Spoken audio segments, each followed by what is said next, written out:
sus alas de sal.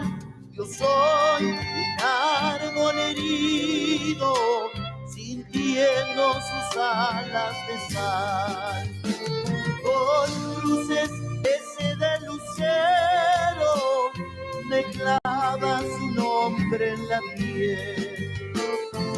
Hoy herido su encuentro, bailando en el fuego que dejan sus pies. Y voy herido a su encuentro, bailando en el fuego hasta el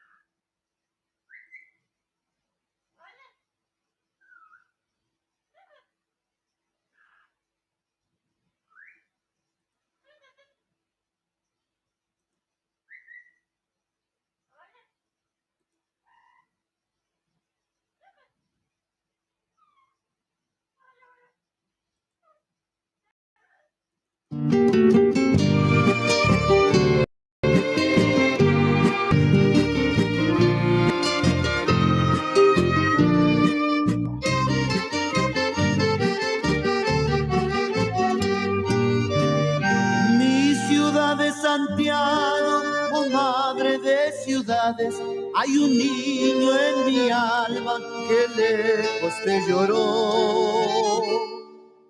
Él te escribe estos versos nostálgicos remotos, son hojas otoñales que caen del corazón.